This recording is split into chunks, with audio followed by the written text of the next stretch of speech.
धूप लावण्याच्या वादातून कल्याणमध्ये तुफान राडा झाला।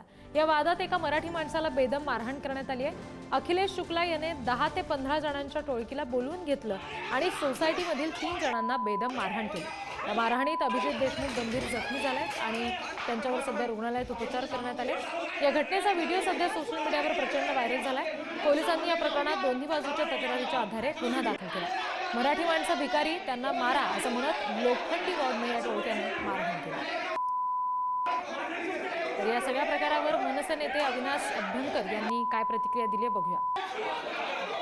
मनसेची याच्यामध्ये तर काय भूमिका आहे, कारण काल जो प्रकार पाहिला तो अत्यंत अशा ठिकाणी न होणारा जो प्रकार आहे तो उच्चभ्रू सोसायटीमध्ये झाला आणि त्या ठिकाणी मराठी माणसाला राहण्याचा अधिकार नसल्याचं देखील त्या ठिकाणी म्हणण्यात आलेलं आहे। कसं आहे, कालची जी घटना घडली आहे त्याचा निषेध जितका करावा तेवढा कमी आहे आणि त्याच्यातही दुर्दैवाची गोष्ट अशी आहे की माजी मुख्यमंत्री आणि सध्याचे उपमुख्यमंत्री यांचे चिरंजीव श्रीकांत शिंदे आहेत, त्यांचा हा मतदारसंघ आहे आणि त्यावरती कुठल्याही प्रकारचं त्यांनी भाष्य केलं नाही किंवा कुठल्याही प्रकारची कारवाईची मागणी केली नाही, ही अत्यंत दुर्दैवाची गोष्ट आहे। या माध्यमातून आम्ही सन्माननीय मुख्यमंत्र्यांना आणि पोलीस प्रशासनाला एवढीच विनंती करू इच्छितो की ह्यामध्ये नुसतंच सांगू नका। पोलीस प्रशासन सांगताय की आम्ही गुन्हा नोंदवून घेतलेला आहे, तो गुन्हा नोंदवून घेतलेला आहे, परंतु त्यातला एक व्यक्ती जी मराठी व्यक्ती आहे ती सयान हॉस्पिटलला ऍडमिट आहे, त्याच्या डोक्यात रॉड घातलेले आहेत। त्यामुळे ज्यांनी रॉड घातलेले आहेत त्यांना अटक ही झालीच पाहिजे आणि ते जे काही वेगवेगळ्या प्रकारच्या धमक्या देतात, मी मंत्रालयात कामाला आहे, माझं कोणी वाकडं करू शकत नाही, तर त्यांनी असल्या स्वप्नात राहू नये।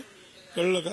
पोलीस प्रशासन नक्की महाराष्ट्राचं भक्कम आहे आणि आम्हाला खात्री आहे की ते यामध्ये कारवाई करतील। आमचा मुख्यमंत्र्यांवर आमचा पूर्ण विश्वास आहे की त्यामध्ये हे ते योग्य भूमिका घेऊन ज्या मराठी माणसावर, महाराष्ट्रातील मराठी माणसावर जो अन्याय झालेला आहे त्याच्यावर सन्माननीय मुख्यमंत्री योग्य भूमिका घेऊन त्वरित दोषींना कठोरातला कठोर कारवाई तर करतील आणि अटकही करतील। व्हिडिओ संतोष बोराडेसह निखिल चव्हाण, पुढारी न्यूज, मुंबई। तर शरद पवारांच्या राष्ट्रवादीचे आमदार रोहित पवारांनी सुद्धा या प्रकरणावर प्रतिक्रिया दिली आहे, बघूया। बघा, एक तर निषेध केला पाहिजे मराठी माणूस म्हणून हा प्रश्न ऐकल्यानंतर आत्ताच माझी मूठ कुठेतरी टाईट झालेली आहे आणि कुठेतरी एक असा विचार येतो की ते येतात बाहेरून आणि महाराष्ट्रात राहतात, महाराष्ट्रातल्या लोकांचं, मराठी माणसाचं मन मोठं आहे म्हणून आम्ही त्यांना परवानगी देतो। याच्यात जर इथं येऊन मराठी भाषेबद्दल आणि मराठी लोकांबद्दल तर जर काय बोलले तर कधी कधी सळसळतं रक्त थोडंसं ते आम्हालाही चीड येते, पण कधीतरी संविधानिक पद्धतीने आपल्याला राहावं लागतं। सरकारने या बाबतीत कुठेतरी काळजी घ्यावी। बघितल्यानंतर राजकीय वर्तुळातून सुद्धा काय प्रतिक्रिया उमटतायत ते। कल्याणमधली ही बातमी आहे। धूप लावण्याचा वाद होता ज्याच्यातून कल्याणमध्ये तुफान राडा झाला। काही अमराठी माणसांनी मिळून 2 ते 3 मराठी माणसांना बेदम मारहाण केली, ज्याच्यात ते जखमी सुद्धा झाले।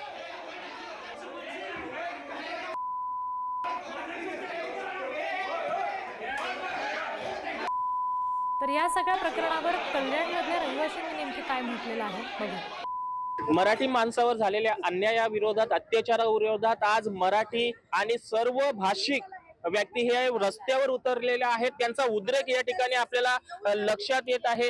काय सांगाल या संदर्भात? जो तुमचा उद्रेक आहे कशा संदर्भात आहे, काय तुमची मागणी आहे?